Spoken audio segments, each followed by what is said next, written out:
بسم اللہ الرحمن الرحیم۔ السلام علیکم ناظرین و سامعین کرام، میں ہوں محمد افضل سندھو اور آپ دیکھ رہے ہیں کلر پاکستان۔ ناظرین، آج ہمارے ساتھ موجود ہیں سرزمین واربٹن کے عظیم سپوت، ایک ایسی روحانی اور باکمال شخصیت کے بیٹے جنہوں نے اپنی ساری زندگی خدمت خلق کے لیے وقف کر رکھی تھی، جنہوں نے نہ صرف ڈاکٹر ہوتے ہوئے عوام الناس کی خدمت کا فریضہ سر انجام دیا بلکہ اتحاد امت کے لیے بھی ایک کلیدی کردار ادا کیا۔ ناظرین، آج ہمارے ساتھ موجود ہیں ڈاکٹر سید تفہیم حیدر کاظمی کے بڑے بیٹے سید عمار اختر کاظمی صاحب۔ ناظرین، آج ہم ان سے ان کی نجی زندگی کے علاوہ نہ صرف ہم آج ان کے کیریئر کے حوالے سے بات کریں گے بلکہ ہم آج ان کے خاندانی پس منظر اور CSS کے حوالے سے بھی بات چیت کریں گے کہ کس طرح انہوں نے 2 دفعہ CSS کا امتحان پاس کیا۔ اور ناظرین، آج ہم آپ کو وہ چھوٹی چھوٹی ٹپس بتائیں گے کہ CSS کرنے والے جو نوجوان طلبہ و طالبات جو اس خواہش مند ہیں کہ وہ CSS کرنا چاہتے ہیں کہ وہ کس طرح چھوٹی چھوٹی غلطیاں کرتے ہیں اور وہ انٹرویو میں فیل ہوتے ہیں۔ تو ناظرین، آج کا ہمارا انٹرویو بہت ہی اہم ہے، اس کے کسی بھی حصے کو سکپ مت کیجیے گا، پورا انٹرویو دیکھیے گا۔ آج کی ہماری بیٹھک بہت ہی اہم ہے۔ تو ہم چلتے ہیں اپنے مہمان کی جانب۔ جی سید عمار اختر کاظمی صاحب، السلام علیکم۔ وعلیکم السلام، بہت شکریہ، آپ کا بہت شکریہ اور کلر پاکستان کا بہت شکریہ جس نے اس حوالے سے میرا نہیں خیال کہ میں نے پہلے واربٹن میں CSS کے حوالے سے ویسے تو گائیڈنس ہوتی ہے لیکن CSS کے حوالے سے میں نے کبھی اس طرح کا انٹرویو نہیں دیا، تو میری بھی کوشش ہوگی کہ اس کو بہترین طریقے سے انفارمیٹیو کیا جائے کہ جو بھی نوجوان حضرات، جو بھی لوگ، جو بھی اسپائرنٹس CSS کرنا چاہتے ہیں اور واربٹن سے تعلق رکھتے ہیں، ننکانہ صاحب سے تعلق رکھتے ہیں، ویسے کہیں بھی، تو میرے پاس جتنا ہے وہ میں جو ہے ضرور شیئر کروں۔ بہت شکریہ۔ اچھا عمار بھائی، شروعات ہم آپ کے تعلیمی کیریئر سے کرتے ہیں۔ جی مجھے معلوم ہے کہ آپ نے اسٹیٹ بینک میں بھی نوکری کی ہے، 2 دفعہ CSS کے امتحان بھی آپ نے پاس کیا ہے، اس حوالے سے آپ ہمارے ناظرین کو تفصیل سے بتائیے گا۔ اچھا، اس میں یہ ہے کہ میں کرونولوجیکلی چل لیتا ہوں کہ شروع سے لے کر آخر تک کیا رہا۔ میں نے O لیولز A لیولز کیا ہوا ہے جی بیکن ہاؤس اسکول سسٹم سے۔ میں تقریباً کلاس 1 میں تھا، وہ کلاس پریپ میں نے جو ہے یہ اقرا ماڈل اسکول جو ہے ہمارے وہاں سے کیا۔ وہاں بڑے میرے بہت ہی شفیق اساتذہ ابھی بھی اور دوست بھی جو بھی ملتے ہیں، وہ بہت ایک اچھا تعلق رہا، حالانکہ بچپن کا اتنا تعلق یاد نہیں رہتا لیکن بہرحال یہ تھا۔ تو کلاس 1 کلاس 2 سے معذرت اصل میں گلا جو ہے وہ تھوڑا سا ساتھ نہیں دے رہا۔ کلاس 1 اور کلاس 1 سے میں پھر لاہور چلا گیا تھا۔ پھر میں نے O لیولز کیا۔ O لیولز میں میرے سبجیکٹ سائنسز تھے اور ساتھ میں نے ایڈ میتھس رکھی تھی، ایڈیشنل میتھمیٹکس۔ اس میں جو ہے وہ میرے 9 A's تھے جس میں سے 6 A اسٹارز اور 3 A's تھے۔ پھر میں نے، اور وہ ہے equivalent to matric, O levels is equivalent to matric. اچھا، پھر میں نے A لیولز کیا، اس میں بھی میں کنفیوز ہی رہا کہ میں کیا رکھوں کیا نہ رکھوں۔ اس وقت تک لوگ جو ہیں وہ ڈیسائیڈ کر چکے ہوتے ہیں کہ انہوں نے جو ہے وہ ڈاکٹری کرنی ہے، انجینئرنگ کرنی ہے، کس میں کرنی ہے۔ والد والدہ دونوں ڈاکٹر تھے، تو اس میں پھر گھر سے پریشر یہ تھا کہ ڈاکٹر آئیں اور وہ کریں، لیکن میں اس طرف جو ہے وہ اتنا راغب نہیں تھا۔ اس کے بعد میں Lahore university of management sciences, جس کا نام لمز ہے، وہاں میں BSc آنرز اکاؤنٹنگ فائنینس کیا اور ساتھ میں نے مائنر کیا پبلک مینجمنٹ میں۔ یہ وہ چونکہ مطلب سوفمور ایئر جو دوسرا سال تھا اس سے ہی شروع ہو گئی تھی یہ بات کہ CSS کرنا ہے، تو اس میں میں نے پھر سبجیکٹس وہ والے لیے جو کہ جسے کہتے ہیں اچھے رہیں CSS کے لیے۔ تو مطلب لمز کی خاصیت یہ ہے کہ آپ جس طرح کے بھی سبجیکٹس رکھنا چاہیں رکھ سکتے ہیں، صرف اکاؤنٹنگ فائنینس تک جو ہے وہ محدود نہیں رہتا۔ تو میں نے لمز سے BSc آنرز کیا اکاؤنٹنگ فائنینس میں اور ساتھ میں نے مائنر کیا پبلک مینجمنٹ میں۔ لمز کی ایک خاصیت یہ رہی ہے کہ اس میں یہ نہیں ہے کہ آپ صرف اکاؤنٹنگ فائنینس لے رہے ہیں تو آپ نے صرف وہی لینا، نہیں، آپ مختلف سبجیکٹس بھی لے سکتے ہیں، وہ کوئی مسئلہ نہیں۔ اس میں مطلب میں نے پراپرٹی لاء بھی پڑھا، اس میں میں نے ادب، کیونکہ مجھے ایک وہ تھا شغف، وہ بھی پڑھا، اور بقایا اپنی تعلیمی وہ تو پورا کیا ہی۔ 2017 میں گریجویٹ ہوتا ہوں لمز سے، اور اس کے بعد پھر میں نے سی ایس ایس کی تیاری کی. تو پہلی دفعہ جب میں سی ایس ایس کے لیے اپیئر ہوا تو میں 2016 سے 17 تک کی پریپریشن 8 مہینے کے قریب پریپریشن کی ہوئی تھی. وہ اس دوران پھر چونکہ سی ایس ایس خود 2 سال کا پروسیجر ہے, وہ آگے ہم اس میں بات کرتے ہیں. تو اسٹیٹ بینک میں ہو گیا میں اسسٹنٹ ڈائریکٹر. اسٹیٹ بینک کا ایک پروگرام ہے انڈکشن کے, بیسکلی جو ویسے تو کافی پروگرامز ہیں لیکن 2 ہیں. ایک وہ اسپاٹس کہتے ہیں اسے, state bank officers training scheme یا پتہ نہیں اسٹرکچر اس طرح میرے یاد نہیں ہے, اس کے میں 21ویں بیچ میں تھا. اور ایک وائی پپ تھا, تو وائی پپ میں تو نہیں ہو سکا, youth of Pakistan induction program میں جو پالیسی میکنگ اسپاٹس میں تھا اس میں ہو گیا. تو اس دوران سی ایس ایس کے ریٹن کا رزلٹ آ گیا جب میں نباف اسلام آباد میں ٹریننگ کر رہا تھا. اس کے بعد پھر سی ایس ایس ہو گیا. میں 2017 میں پہلا سی ایس ایس میں نے پاس کیا. میں 48ویں پوزیشن پہ تھا اور میں فارن سروس آف پاکستان میں ایلوکیٹ ہوا. ٹریننگ شروع ہو گئی, سب کچھ ہوا. فارن سروس کا خاصہ یہ ہے کہ آپ بہت چھوٹے لیول پر آپ کو بہت ہی جسے کہتے ہیں اچھے معیار پر جو ہے اچھا ایکسپوجر ملتا ہے. تو مطلب آپ کے اسسٹنٹ ڈائریکٹر لیول پر جو ہے آپ فارن سیکٹری سے, ایڈیشنل سیکٹری صاحب سے, اپنے ڈی جی صاحب سے. اور فارن سروس کا ایک یہ اسٹرکچر اس طرح کا بھی ہے کہ وہ ہاریزونٹل ہائرارکی تو ہے لیکن اتنی فالو نہیں ہوتی. مطلب اگر آپ صحیح کام کریں تو رہیں. فارن سروس کے درمیان میں نے ٹریننگ کے بعد میں 2 سال تقریباً اسسٹنٹ ڈائریکٹر سی پیک رہا, جو کہ فارن سروس چائنا ڈویژن کا پارٹ تھا. تو اس دوران پھر سے سی ایس ایس کی خواہش اس وجہ سے ہوگی کیونکہ فارن سروس کے تو نام میں فارن ہے اور آپ کے سامنے آپ واربٹن میں ہیں, تو وہ پاکستان میں رہنا کتنا امپورٹنٹ ہے. تو پھر میں نے سی ایس ایس کیا اور اس دفعہ 2021 میں 43rd پوزیشن تھی, پاکستان کسٹم سروس مجھے ملا. تو اس دوران ایک میں جو ہے وہ لینگویج ٹریننگ یا پوسٹنگ بھی کر چکا ہوں ایمبیسی آف پاکستان تہران میں.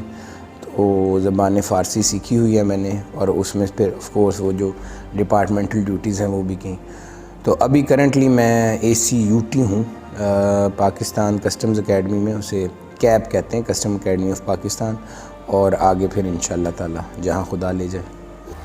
اچھا, ہمارے ناظرین کو یہ بتائیے کہ سی ایس ایس کا خیال ذہن میں کیسے آیا؟ آپ تو لمز یا کسی پرائیویٹ ادارے میں نوکری کرتے. بالکل ایسا ہو سکتا تھا, اور بلکہ جب بہت سارے دوستوں نے کہا بھی کہ کس جو ہے اس میں پڑھ رہے ہیں. اور ہمارے ہاں یہ بھی ہے نا کہ وہ حضرت علی علیہ السلام کا بھی کال ہے کہ جس کو آپ جانتے نہیں اس کے آپ دشمن ہو جاتے ہیں. تو اس میں یہ تھا کہ اتنا بندہ اپیئر ہوتا ہے, ایسے ہو جاتا ہے, فلانا ہو جاتا ہے, نہیں ہوتا. اصل میں میں نے ایک کورس لیا تھا لمز میں کارپوریٹ سوشل رسپانسبلٹی پہ, بزنس ایتھکس پہ. تو جو میں اپنا پرسنل بتاتا ہوں جی, لوگوں کے لیے وہ نہیں ہے. تو جو کیپٹلزم کی خاص طور پہ یہ جو اپروچ ہے نا ٹورڈز لائف, یہ مجھے کوئی اتنی خاص پسند نہیں ہے. کیونکہ یہ ویسے تو وہ کہتے ہیں نا کہ ہے تو ایک ایسا نظام جو ہر طرف چل رہا ہے, لیکن پولیٹیکل سسٹم اور زندگی جو ہے نا وہ 2 مختلف چیزیں. مجھے ایک ایسی اسٹیبل قسم کی جاب چاہیے تھی جس میں گھر میں بھی پورا ٹائم گزار سکوں. بہرحال اب وہ سی ایس ایس بھی اس طرح کا نہیں رہا, تو آپ بہت انڈر پریشر ہوتے ہیں, لیکن بہرحال ایک اسٹیبل قسم کی جاب اور جس میں آپ کا تھوڑا سا انٹلیکچوئل ڈیولپمنٹ بھی ہو سکے, آپ کا ایکسپوجر بھی ہو سکے, وہ آپ کو سی ایس ایس ہی دے سکتا ہے. جب آپ کیپٹلزم میں کسی طرف بھی یا آپ پرائیویٹ انسٹیٹیوشن میں کسی طرف بھی جاتے ہیں نا, تو آپ بڑے فوکس قسم کے جاتے ہیں. تو وہ اس مزاج کا تو صاحب میں بندہ ہی نہیں ہوں. تو اس وجہ سے پھر میں نے کہا کہ چلیں سی ایس ایس کر لیتے ہیں.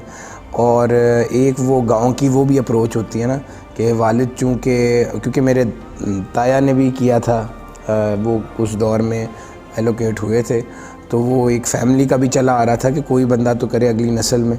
اور میں اپنے مطلب اپنے ددیال سائڈ پر سب سے بڑا بیٹا ہوں. میرا ایک چھوٹا بھائی ہے, وہ ڈاکٹر ہے, تو وہ اس حوالے سے بھی تھا. تو وہ بڑے ملٹیپل فیکٹرز ملا کے وہ ایک موٹیویشن بنی سی ایس ایس کے. میں بلکہ یہ اچھا ہے آپ نے یہ سوال کر لیا, میں یہ ناظرین کو آپ کے توسط سے بتا بھی دوں کہ جب آپ سی ایس ایس کی پریپریشن کر رہے ہوتے ہیں نا, تو بہت سارے نیگیٹو خیال آپ کے ذہن میں آتے ہیں ہر طرح کے, کہ جناب اگر نہ ہوا تو کیا ہوگا, اور اتنا بندہ اپیئر ہوتا ہے, اگر نہ ہوا تو کیا ہوگا. تو میرے ذہن میں بھی آیا. میں نے پھر اپنی والدہ سے ڈسکس کیا, تو انہوں نے کہا کہ دیکھیے پڑھ لکھی رہے ہو, پڑھا لکھا ضائع نہیں جاتا, اور وہ اتنی کوئی مطلب پکی بات تھی کہ جو اس دور میں پڑھا وہ نہ صرف یہاں کام آیا بلکہ ویسے بھی بات چیت میں، ویسے بھی اپنی گروتھ کے لیے تو پڑھا لکھا ضائع نہیں جاتا. تو ایک دفعہ میں نے کہا کہ ایک دفعہ ٹرائی تو دیں، اگر آپ میدان میں اترے ہی نا تو پھر آپ یہ تو نہیں کہہ سکتے کہ آپ ہیں یا نہیں ہیں. تو وہ ایک بڑا ہمارے ٹیچر بہت اچھا شعر کہتے تھے کہ مرحلہ بیچ کا نہیں ہوتا، عشق ہوتا ہے یا نہیں ہوتا. تو یا تو ہو جانا تھا یا نہیں ہونا تھا. تو اس میں جو ہے وہ پھر میں نے ایک دفعہ اسے اٹیمپٹ دی تو اللہ کا کرم ہے جی، مالک کا احسان ہے، ہو گیا. اچھا، کیا CSS کا امتحان پاکستان کا مشکل ترین امتحان ہے؟ اگر ایسا ہے تو 2 دفعہ کرنے کی کیا ضرورت تھی؟ اچھا، دوسری دفعہ کرنے کی تو میں ضرورت بتا چکا ہوں کہ وہ اصل میں فارن سروس زندگی جو ہے وہ بڑا ہی نا ایک امتزاج کا نام ہے. مطلب آپ جب جیسے جیسے آپ کی زندگی گزرتی ہے اور آپ آگے کی طرف موو کرتے ہیں نا تو پتہ چلتا ہے کہ جو ریالٹیز آپ کنسیو کر رہے ہیں، جو حقائق آپ کے ہیں، کچھ آپ کے پردہ پوشی میں بھی جو ہے. اب اگر کسٹمز میں ہی آنا تھا تو میں پہلی دفعہ میں بھی آ سکتا تھا، میرٹ میرا ٹاپ 50 میں تھا، 48ویں نمبر میں. مجھے فارن سروس میری تیسری چوائس تھی، وہ انہوں نے دی. اس وقت یہ تھا کہ جناب نہیں جی، ذرا ہم جو ہیں وہ پوری طرح زندگی کی اننگز کھیلیں. پھر جب یہ بندہ جب ایکسپوز ہوتا ہے ڈیفرنٹ ریالٹیز سے، خصوصاً یہ کہ وہاں تو اسلام آباد سے آنا جانا بھی بہت مشکل ہو گیا تھا. فارن سروس کے حوالے سے میں آپ کو یہ ضرور بتا دوں کہ بہت ہی ہارڈ ورکنگ اور بہت ہی جسے کہتے ہیں نا ایجوکیٹڈ قسم کی، بڑی ایلیٹ قسم کی سروس ہے. تو اس میں نا یہ مطلب جانے کا ٹائم تو ہے، آنے کا ٹائم نہیں ہے. اور وہ بیوروکریسی میں ویسے بھی ہے کہ جانے کا صبح ٹائم تو ہے 9 ساڑھے 9 جس نے بھی جانا ہے، آنے کا ٹائم نہیں ہے. تو اس میں ہفتے اتوار کو بھی میں واربٹن نہ آ سکوں، اور واربٹن سے ذرا دوری جو ہے نا میری کافی ذرا تکلیف دہ سا عمل ہوتا ہے. تو وہ میں اس حوالے سے وہ کیا. اچھا جی، آپ کا پہلا سوال کا پہلا حصہ یہ کہ CSS کیا بہت مشکل ترین امتحان ہے. میں بہت سارے ایسے امتحانات جانتا ہوں جو CSS سے بھی مشکل ہے. میرا ایک دوست ہیں، وہ اس وقت کینیڈا میں ہیں، وہ ایکچوریل سائنسز میں جو ہیں ماسٹرز کر رہے ہیں. وہ ان کی سرٹیفکیشنز ہوتی ہیں. وہ ایکچوریل سائنسز ایک بہت مختلف چیز ہے. میرا ایک دوست ہیں، وہ میٹا فزکس میں جو ہیں وہ پڑھ رہے ہیں. مشکل ترین امتحان نہیں ہے، بکھرا ہوا امتحان. امتحان کا مشکل ہونا اور امتحان کا بکھرا ہونا یہ تو مختلف چیزیں. اور ہمارے ہاں مسئلہ یہ ہے کہ اب تک ویسے تعلیمی نظام میں چیزوں کو ریلیٹ کرنا نہیں سکھایا گیا. مثلاً ادب کی کوئی بھی بات جو ہے ادب کی کوئی بھی بات جو ہے وہ سائنس میں بھی اپلائی ہو سکتی ہے، یا سائنس کی کوئی بھی بات ادب میں بھی اپلائی ہو سکتی ہے. اب یہ والی بات ہے جو کوئی سمجھے گا ہی نہیں یا ویسے بات بھی نہیں کرے گا. کوئی چیز جو آپ اکنامکس میں پڑھ رہے ہیں تو پولیٹیکل سائنس میں وہ چیز اپلائی ہو سکتی ہے.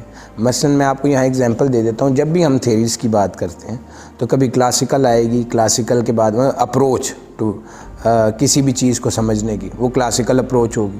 کلاسیکل اپروچ کے بعد جو ہے وہ درمیان میں نیو، جیسے لبرلزم، اس کے بعد نیو لبرلزم آئے گا. ریئلزم ہے تو نیو ریئلزم آئے گا. اس کے بعد پھر جو ہے ماڈرن یا پوسٹ ماڈرن، اس طرف کی باتیں کریں گے. CSS ہے انٹر ڈسپلنری ایگزام. وہ جو انڈکشن کے خصوصاً پروسیس ہے اس میں وہ یہ چاہتے ہیں کہ جو آپ افسر لے رہے ہیں وہ بڑا ریئلسٹک ہو اپنی اپروچ میں، وہ آئیڈیلسٹ بات نہ کرے. وہ اس وجہ سے نہ آئے کہ جناب جیسے ہمارے ینگ آتے ہیں نا کہ آپ CSS کیوں کرنا چاہتے ہیں؟ جی میں پاکستان سے کرپشن ختم کر دوں گا. آپ اپنی ڈیوٹی کیجئے، کرپشن خود بخود ختم ہو جائے گی. اور میرا تو اس حوالے سے شدید ماننا ہے کہ کوئی بھی ریفارم انکریمنٹل ہو سکتی ہے. اگر آپ کوئی بہت زیادہ ریڈیکل قسم کے ریفارمز کریں تو اس کو سمانا، اس کو جو ہے وہ کلچر کا حصہ بنانا بہت مشکل ہوتا ہے. تو واپس میں سوال کی طرف آتا ہوں کہ CSS مشکل امتحان نہیں ہے. صرف 2 چیزیں ہیں. ایک تو ہمیں آج تک جو ہے وہ انگلش کا پیپر کبھی کرنا سکھایا نہیں گیا، انگریزی کے پرچے کرتے آئے ہیں کہ وہی ہم جو ہے وہ ایسے یاد کر لیں تو جناب وہ ہم کسی نہ کسی طرح نکال لیں. کمپارٹ نہ آئے. میرے ایک دوست کہتا ہے کہ کمپارٹ نہ آئے، سپلی نہ آئے. تو ایک تو انگریزی ہے جی، اور پھر جو ہے وہ اس حوالے سے کہ ہم نے ویسے اپنی ریڈنگ مطالعہ وغیرہ نہیں بڑھایا ہوا تو یہ ان دونوں چیزوں کا امتزاج ہے. تو میں تو اس بات سے جسے کہتے ہیں شدید آئی اسٹرانگلی ڈس ایگری کہ سی ایس ایس کو بہت مشکل ترین امتحان ہے. ہاں ایک بہت سفسٹیکیٹڈ قسم کا بڑا opinion based approach based exam ہے. اور مسئلہ یہ کہ آج تک ہم نے چونکہ پڑھا نہیں ہوتا زیادہ تو، اور خاص طور پہ اس ایج میں، تو اوپینین ہم چاہتے ہیں کہ کوئی مینوفیکچرڈ ہی مل جائے، ہمیں کوئی ایسی چیز نہ ملے کہ ہم جو ہے وہ ہمیں خود کشت کرنے کی کوشش ہو. اچھا، ہمارے ناظرین کو جو امتحان میں اپیئر ہونے کے خواہش مند ہیں ان کے لیے آپ یہ بتائیں کہ اس کی ایج لیمٹ کیا ہے، اور اس کی منیمم جو کوالیفیکیشن ہے وہ کیا ہے، اور اس کے جو کمپلسری مضامین ہیں اور جو اضافی سبجیکٹ ہیں وہ انہوں نے کون سے رکھنے ہیں تاکہ ان کے لیے پیپرز میں آسانی ہو اور بعد میں وہ انٹرویو بھی آسانی سے پاس کر سکیں.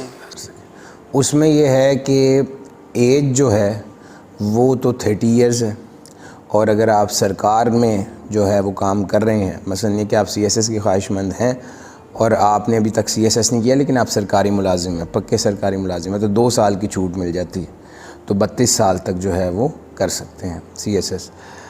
اب ڈگری کیا چاہیے؟ اچھا ایک تو چیز ہے جو میں آپ کو کاغذی بتاؤں گا جو انہوں نے مینشن کی ہوئی ہے، لیکن چونکہ یہ والے سوالات ویسے وار بٹن میں مجھ سے بہت ہوتے ہیں، دوست وغیرہ بھی پوچھتے ہیں، تو میں چاہتا ہوں کہ اس انٹرویو کے توسط سے میں اسے کمپریہنسولی کور کر دوں. دیکھیے بیچلرز آپ کو چاہیے 4 ایئرز آف ایجوکیشن، مطلب ایف ایس سی کے بعد، ٹھیک ہے. تو وہ بیچلرز کسی چیز میں بھی ہو سکتا ہے، وہ لٹریچر میں بھی ہو سکتا ہے، مضامین میں کسی بھی طریقے میں ہو سکتا ہے، لیکن جو امتحان کی نوعیت اب بدل رہی ہے نا، اس میں ریکمینڈ کروں گا کہ جو ابھی جنہوں نے بیچلرز نہیں کیا ہوا وہ کسی پروفیشنل چیز میں بیچلرز کریں، ٹھیک ہے. پولیٹیکل سائنس اور اس طرح کے مضامین ٹھیک ہے آپ کو کسی حد تک تو وہ دے دیں گے. اگر مثلا کوئی بندہ پولیٹیکل سائنس میں ہی اس کا انٹرسٹ ہے، ایک تو کرنا اس میں چاہیے جو اس کا انٹرسٹ ہے، تو پھر پولیٹیکل سائنس اور اکنامکس میں کر لیں، بیچلرز کر لیں. اس کی وجہ یہ ہے کہ جب آپ اس طرح کے مضامین میں کرتے ہیں تو ایک ذرا بہتر آپ کی جو ہے وہ انڈرسٹینڈنگ ہو جاتی ہے. اب آ جائیے کہ امتحان کیا ہے. امتحان جناب 1200 نمبر کا ہے اور 300 نمبر کا انٹرویو ہے. جو ریٹن امتحان ہے وہ 1200 نمبر کا ہے، اور اس میں پھر 600 اور 600 کے جو ہیں کمپلسریز اور آپشنلز ہیں. کمپلسری مطلب وہ مضامین جو ہر ایک نے لینے ہیں. اس میں کیا مضامین ہیں؟ یہ سب سے پہلے انگلش ایسے ہے، انگلش پریسی ہے، پریسی اینڈ کمپوزیشن جسے کہتے ہیں، جنرل سائنس اینڈ ایبلٹی ہے، کرنٹ افیئرز ہے، پاکستان افیئرز ہے، اور اسلامیات ہے. اور جو لوگ مسلمان نہیں ہیں وہ کمپیریٹیو اسٹڈیز لیتے ہیں، وہ 12 ایک وہ ہے. تو یہ 600 نمبر تو ہر حال میں کرنے ہیں. اس کے بعد پھر 600 نمبر اضافی آپ نے لینے ہیں. امتحان کی خوبصورتی ہے کہ وہ محدود نہیں کرتا کہ آپ نے یہی آپ جو لیں، کیونکہ کمپلسری یہ اچھا کمپلسری سبجیکٹس کا ہمیں بھی پتہ نہیں چلتا تھا کہ یار یہ اتنے کمپلسری کیوں کیے ہوئے. وہ جب آپ سروس میں آتے ہیں تو پتہ چلتا ہے. مطلب ایک پیپر ہے جی پریسی اور کمپوزیشن کا، ٹھیک ہے جی. اب مجھے اس کی کوئی حکمت سمجھ میں نہیں آتی تھی کہ چلیں ایسے تو مجھے سمجھ آتا ہے کہ کبھی نہ کبھی سروس میں، بلکہ فورن سروس میں تو ہر روز لکھنا پڑ جاتا تھا، تو یہ پریسی کیوں ہے. جب میں سروس میں گیا تو مجھے پتہ چلا کہ ہمیں اتنی بڑی 10-10 12-12 صفحوں کی رپورٹس کو، بلکہ اور 200 صفحوں کے ایکٹس کو وہ ہمارا باس کہہ دیتا ہے کہ یار اس کے مین پوائنٹس نا مجھے کو 3-4 صفحوں میں بتا دو. وہ اس وقت آپ کو پریسی کرنی پڑ جاتی ہے. تو کمپلسری سبجیکٹس کی حکمت یہ ہے کہ وہ آپ کو ٹرین کرتی ہے آگے سروس کے لیے. آپشنلز جو ہیں وہ آپ کے اپنے ایپٹیٹیوڈ پہ ہیں. اس حوالے سے دیکھیں قیاس سرائیاں ہیں، میں ان پر اس حد تک یقین نہیں رکھتا، لیکن تھوڑا سا یہ ہوتا ہے کہ آپشنل سبجیکٹس آپ کے گروپ ایلوکیشن میں بھی تھوڑا سا کام آتے ہیں.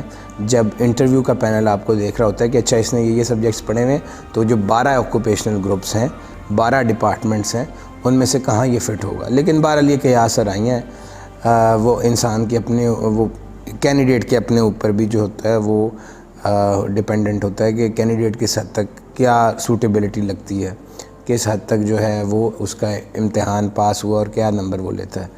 تو مطلب میں چونکہ ایک اکاؤنٹنگ فائنینس کے بیک گراؤنڈ کا تھا تو میں نے اکاؤنٹنگ فائنینس لیا، بزنس اسٹڈیز لی. اس کے علاوہ پنجابی مجھے اچھی لگتی تھی تو پنجابی رکھ لی. وہ پنجابی کسی کیس نوں نہیں اچھی لگتی، ہر بندے نوں اچھی لگتی، ٹھیک ہو گیا، بچپن تو پنجابی بول دیں، وہ رکھ لی. پھر ایک میں نے کورس لیا ہوا تھا انوائرمنٹل سائنس کا، لمز میں وہ ادھر آ گیا, وہ انوائرمنٹل سائنس. اور کرمنالوجی میں نے پہلے اس میں رکھی, اور دوسری دفعہ چونکہ میں فورن سروس کی ٹریننگ کر چکا تھا تو انٹرنیشنل لاء رکھ لیا. تو یہ ایک اس میں سے 200 نمبر کا ہوتا ہے, وہ میرا اکاؤنٹنگ تھا, بقایا سارے 100 نمبر. تو ٹیکنیکلی جو آپ کے آپشنلز ہوتے ہیں وہ آپ نے 5 رکھنے ہوتے ہیں, اور کیونکہ ایک 200 نمبر کا ہوتا ہے, اور بقایا جو ہے یہ 4 بھی ہو سکتے ہیں اگر آپ فزکس رکھ لیں. اور وہ آپ کو پورے انہوں نے گروپس دیے ہیں اس حوالے سے. جب آپ ریٹن پاس کر جاتے ہیں, وہ ایک مرحلہ جو ہے نا وہ ایک نئے دریا کا سامنا تھا منیر مجھ کو. تو وہ جب آپ ریٹن پاس کر جاتے ہیں تو پھر آتا ہی انٹرویو کی باری. انٹرویو میں آپ کے 2 دن کا سائیکولوجیکل اسیسمنٹ ہوتی ہے. پہلے دن تو ریٹن ایگزام ہوتا ہے, آپ کی پرسنالٹی کو وہ گیج کر رہے ہوتے ہیں کہ کیسے پرسنالٹی کا مالک ہے, کیا ہے کیا نہیں. اور دوسرے دن کو گروپ ایکٹیویٹیز ہوتی ہیں. پھر آپ کا فائنل انٹرویو ہوتا ہے پینل کے ساتھ. اس میں تقریباً 3 سے 4 ہائیلی پروفیشنل اور ہائیلی جنہوں نے اپنی زندگی میں بیوروکریسی میں کام کیا ہوا ایکسپرٹیز ہیں کسی چیز کے بارے میں. اور ویسے سروس میں بھی نام رہا کہ ہر افسر بھی ایک جیسا بائی دا وے نہیں ہوتا. مطلب کچھ افسر آؤٹ پرفارم کرتے ہیں, کچھ افسر بالکل مطلب ٹو دا پوائنٹ قسم کے ہوتے ہیں. انہوں نے کوئی مطلب صرف نوکری کر رہے ہوتے ہیں. کمپٹنٹ تو سارے ہی ہوتے ہیں, لیکن بہرحال تو اس میں پھر پینل کا انٹرویو ہوتا ہے. وہ اب آپ کے اوپر ڈیپینڈ کرتا ہے اور پینل کے اوپر ڈیپینڈ کرتا ہے کہ وہ کیا کرتے ہیں. مطلب میرے کچھ ایسے دوست ہیں جن کے 15-15 منٹ کے انٹرویو بھی ہوئے. وہ میرے ساتھ انہوں نے ہمیشہ دونوں دفعہ کو کافی شفقت کی, ٹھیک ہے, 45 منٹ کا انٹرویو لیا گیا. اور اس کے بعد پھر فائنل یہ 1200 نمبر یہ والے اور 300 نمبر انٹرویو کے, وہ پھر ملا کے. اچھا, اس میں جو سائیکولوجیکل پارٹ ہے اس کے نمبر نہیں ہیں, لیکن وہ آپ کی پرسنالٹی کو جج کر لیتے ہیں. تو وہ یہ 1500 میں سے پھر جو ہے وہ پاکستان کا میرٹ بننا ہے. پھر اس میں جو ہے وہ کوٹا سسٹم بھی ہے, خواتین کی مطلب اتنی % سیٹس ہیں, اور پازیٹیو ڈسکرمنیشن ہے کہ مطلب جو پنجاب کے حوالے سے, پنجاب میں تو کوئی اس طرح کا کوٹا نہیں ہے سوائے میرے خیال خواتین کا ہوگا, لیکن سندھ میں جیسے سندھ اربن ہے, سندھ رورل ہے, بلوچستان ہے, AJK ہے, KPK ہے, تو ان کی سیٹس ایلوکیٹڈ ہوتی ہیں. تو اگر اس وقت کینڈیڈیٹ پرفارم نہیں کر پا رہا یا کینڈیڈیٹ آیا ہی نہیں ہے تو وہ سیٹس کسی دوسرے کو نہیں ملتی. تو اور سیٹس کتنی آئیں گی یہ اب آپ کی قسمت ہے, کیونکہ تقریباً 200 سے 250 سیٹس آتی ہیں. تو یہ سارا پروسیجر ہے. اور مطلب یہ ایک بڑا ٹرانسپیرنٹ قسم کا پروسیجر ہے as far as the examination process, as the interview process concerned. ہر بندے کو ہر چیز پتہ ہوتی ہے, انٹرویو کے نمبر وغیرہ پتہ ہوتے ہیں. تو جی یہ ہے سارا, بتائیے. اچھا, اس میں نا ایک بڑا اہم سوال ہے کہ CSS میں انگریزی کس حد تک اہم ہے, اور وہ طالب علم جو انگلش میں شروع دن سے کمزور ہیں وہ کون سی حکمت عملی اپنائیں تاکہ وہ یہ امتحان آسان پاس کریں؟ بالکل, یہ بڑا ایک سوال ہے. دیکھیے, سوائے پنجابی کو نکال کے میرا سارا امتحان انگریزی میں ہی تھا. انگلش کو نا اصل میں وہ میں پھر یہی کہوں گا کہ جس کو آپ چیز کو جانتے نہیں, جو اگر آپ کو ایک چیز مشکل لگ رہی ہے اور آپ کو اس بات کا ادراک ہو جائے کہ وہ مشکل ہے, پھر تو آسان ہو سکتی ہے نا, وہ محنت کر لیں گے. انگلش بہت اہم ہے, اس کی 3-4 وجوہات ہیں. اب وہ میں آپ کو سیکوینس سے بتا دیتا ہوں. دیکھیے, سب سے پہلے انگلش ہوگی اور اس کا جو ہے وہ جسے کہتے ہیں آپ کو لکھنا آنا چاہیے. ایک سوال جب آپ کوئی بھی اٹیمپٹ کریں گے CSS میں, سب سے پہلے تو آپ کا مطلب موڈ آف وہ ہوگا کہ آپ کس طرح آرام سے لکھ سکیں گے سوال. اچھا, سوال اچھا لکھ لینا, صرف اچھا لکھ لینا انگریزی میں, یا وربوسٹی انگلش میں کہتے ہیں کہ مطلب ایک لفظ جو ہے وہ آرام سے استعمال ہو سکتا ہے, اس کی جگہ آپ کوئی وکٹورین انگلش لے کر آئیں, وہ بہت ہی پرانی انگلش لے کر آئیں, ٹھیک ہے, دی کو دائے کہنا شروع کر دوں میں, ٹھیک ہے, وہ والا. اس کے بعد پھر آتا ہے آپ کا نالج. ایک سوال کو اٹیمپٹ کرنے کے یہ کیا 3-4 سٹیپس ہیں. سب سے پہلے آپ کی انگلش اچھی ہونی چاہیے. اس کے بعد آتا ہے آپ کا نالج, کہ آپ کا نالج کس حد تک ہے. جو سوال پوچھا گیا ہے, کیونکہ وہ ہے نا کہ السوال نصف العلم, اگر آپ کو سوال سمجھ میں آ گیا تو جواب تو اس کے اندر آدھا موجود ہے. تو اس حوالے سے آپ کے نالج اسکلز کس حد تک ہیں. اس کے بعد پھر ریلیونٹ فیکٹس اینڈ فگرز, کہ آپ اس سوال کے حوالے سے جو فیکٹس ہیں, جو فگرز ہیں, اور کرنٹ جو اسٹیٹس ہے, اور اس کی پرابلمس کیا ہیں, پازیٹیوز کیا ہیں, نیگیٹیوز کیا ہیں, ایڈوانٹیجز کیا ہیں, ڈس ایڈوانٹیجز کیا ہیں, اس سے کس حد تک آگاہ ہیں. اس کے اوپر آتا ہے پھر انالیسس, کہ یہ ساری چیزیں پر ہوں اور یہ کرونولوجیکلی چلتے ہیں. آپ یہ نہیں کر سکتے کہ پہلی چیز نہیں آتی تو مجھے چوتھی آتی تو میں کر لوں گا, نہیں, اس طرح چلے گا. اور انالیسس کے بعد آخر میں آ جاتی ہے پریزنٹیشن, کہ آپ نے جو ہے وہ کتنی اچھی لکھائی تھی, آپ کے حاشیے کس حد تک تھے. لیکن وہ مسئلہ یہ ہے کہ ہمارے لوگ انگریزی پہ فوکس نہیں کریں گے, انالیسس والے پہ فوکس نہیں کریں گے, ریلیونسی پہ فوکس نہیں کریں گے, مطلب ریلیونٹ نہیں رہیں گے. مثلاً یہاں ایک ایگزامپل سے بڑا آرام سے ہو جائے گا. سی پیک پر بہت سوال آتے تھے جب میں سی ایس ایس کر رہا تھا. اب وہ جو ایسپائرنٹ جو ہمارے دوست تھے, انہوں نے سی پیک چاہے سوال آ بھی جائے نا, جہاں انہوں نے لفظ سی پیک دیکھ لیا نا, وہ شروع کریں گے کہ پاکستان اور چائنا کی جو ہے وہ دوستی جو ہے وہ شہد سے زیادہ میٹھی ہے, اور جو ہے وہ پہاڑوں سے زیادہ اونچی ہے, ٹھیک ہے, ہمالیہ سے زیادہ اونچی ہے, سمندروں سے زیادہ گہری. وہ پوچھ نہیں رہا تھا, دوستی بہت اچھی ہوگی اور اللہ کرے ہمیشہ پاکستان کی سب سے دوستی اچھی رہے. اس نے پوچھا تھا, اس کا سوال یہ تھا کہ سی پیک آپ کے سوشو اکنامک انڈیکیٹرز کے لیے, سوشو اکنامک ڈیولپمنٹ کے لیے کس حد تک امپورٹنٹ ہوگا. اب وہ آپ پورا سی پیک پر لکھ دیں, سوال سی پیک پہ لکھ دیں تو بے وقوفی ہے, پاگل پن ہے. اس نے آپ سے بڑا اسپیسیفک ایک چیز پوچھی تھی سی پیک کی, اور جو ہے وہ آپ نے جو ہے پورے کا پورا جو ہے وہ لیلا مجنوں کی کہانی سنا دی. ہونا یہ چاہیے تھا کہ آپ پہلے سوشو اکنامک ڈیولپمنٹ پاکستان کا کرنٹ سٹیٹس کیا ہے, سی پیک کو تھوڑا سا انٹروڈکشن دے کے اس سے آپ کو ریلیونٹ فیکٹس اینڈ فگرز پیدا ہوتے. مطلب یہ کہ ایک جوائنٹ ورکنگ گروپ ہے سوشو اکنامک ڈیولپمنٹ کا, ایک اس طرح کی چیزیں ہوتی ہیں, اور سی پیک کا سٹرکچر پتہ ہوتا ہے کہ انسٹیٹیوشنل لیول پہ کیا سٹرکچر ہے. اس میں آپ کو روڈز, پھر انالیسز آتا کہ جی روڈز بنیں گی تو اس سے ریلیٹڈ انڈسٹری جو ہے پروگرس کرے گی, وہ الٹیمیٹلی آپ کے سوشو اکنامک ڈیولپمنٹ میں کام کرے گی, ٹھیک ہے, یہ انالیسز. اور آخر میں جو تھا وہ ہے, آخر میں آپ نے کتنے اچھے, جسے کہتے ہیں لکھا ہوا ہے, کتنا اچھا آپ نے اس کو پریزنٹ کیا, وہ میٹر کرتا ہے. تو انگریزی امپورٹنٹ بہت ہے, اور انگریزی صرف ٹینسز یا ایڈیمز یا فریزل وربز کو یاد کرنے کا نام نہیں ہے, ان کا بر وقت استعمال بھی امپورٹنٹ ہے. میں اس میں ہمیشہ, میرے ٹیچر نے چونکہ ایگزامپل دی تھی تو وہ میں ہمیشہ کوٹ کر دیتا ہوں. پرولیفریشن انگریزی میں پھیلانے کو کہتے ہیں, اور پروپوگیشن بھی انگریزی میں پھیلانے کو کہتے ہیں. اب جو دین کے پھیلانے کو ہوتا ہے نا, وہ ہوتا ہے propagation, propagation of a specific religion, ٹھیک ہے, وہ یہ چیز ہوتی. اور پرولیفریشن ہوتی ہے نیوکلیئر ویپن کی. تو اگر آپ پرولیفریشن آف ریلیجن کہہ دیں یا پروپوگیشن آف نیوکلیئر ویپن کہہ دیں تو بے وقوفی ہے نا. اب یہ سینس کہاں سے آئے گی کہ کون سا, اچھا انگریزی آپ کو کوئی اتنی مشکل نہیں چاہیے.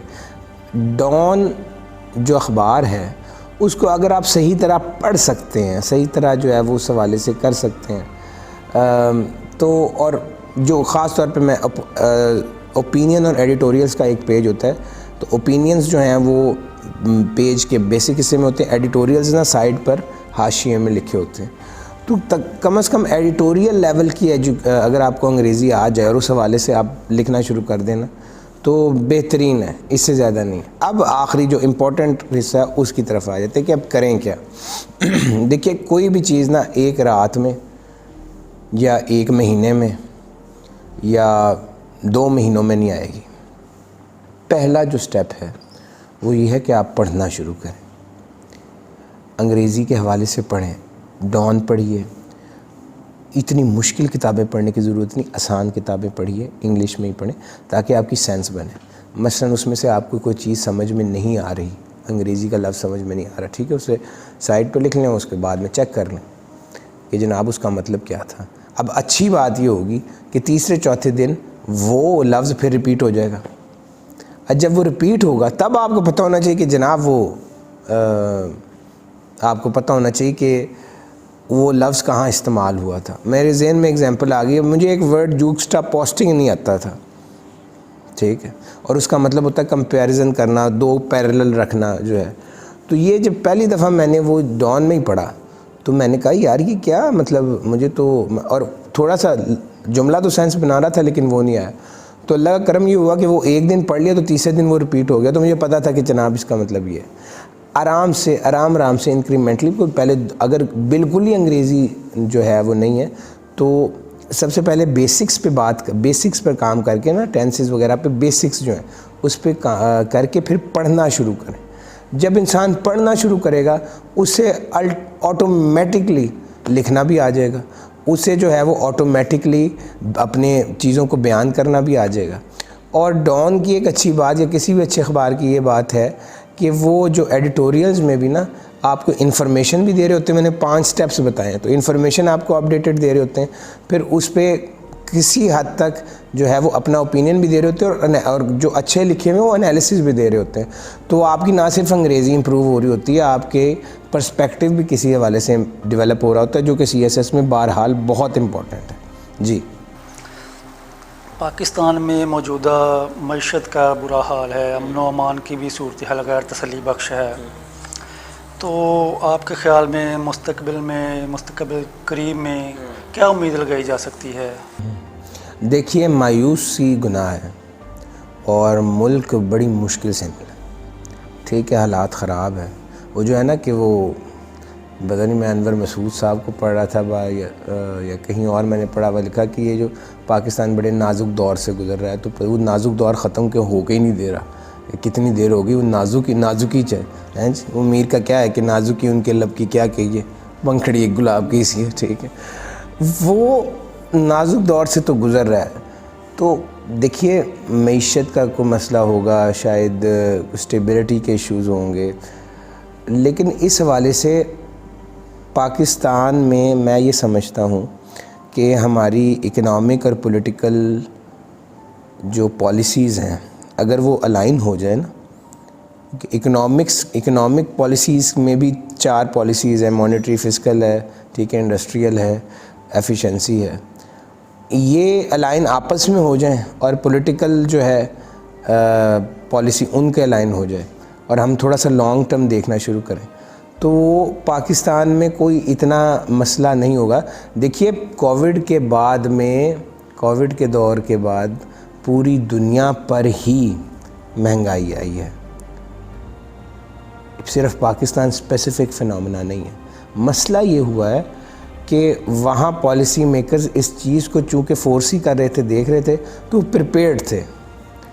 ہم اس چیز کے لیے پریپیئرڈ نہیں تھے, ٹھیک ہے. اور پھر ہمارے کو اسٹیبلٹی کے بھی تھوڑے بہت ایشوز ہو جاتے ہیں, اس حوالے سے بھی مسئلہ ہوتا ہے. پھر میں تو جی آنیسٹ بات کروں گا, کیونکہ میں مطلب سیدھی سی بات ہے کہ جب انٹرنیشنل جگہ پہ بھی آپ جاتے ہیں, انٹرنیشنل انسٹیٹیوشنز میں بھی جاتے ہیں نا, تو کچھ تو ہمارے ہیں ہی فلاز, کوئی ہمارے انسٹیٹیوشنل فلاز بھی ہیں, گورننس کے بھی ایشوز ہیں, اور کچھ جو ہے وہ فائنینشیل آرم ٹوسٹنگ بھی ہوتی ہے.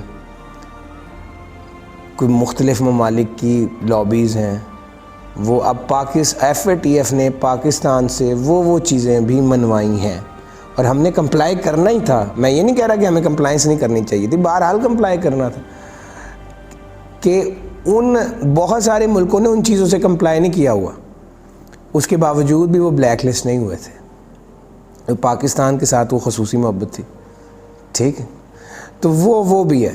تو نا چیزوں کو, چونکہ مسئلہ یہ ہے کہ میں حیث القوم, میں بھی اسی قوم کا حصہ ہوں, وہ نا جیلی فش میموری ہے کہ ابھی الیکشن کے قریب یہاں روڈ بن جائے تو آپ کہہ دیں گے کہ جی انہیں تو بلے بلے کرا دی, وہ پاویں 4 سال تانوں ملیا بھی نہ ہوئے, ٹھیک ہے.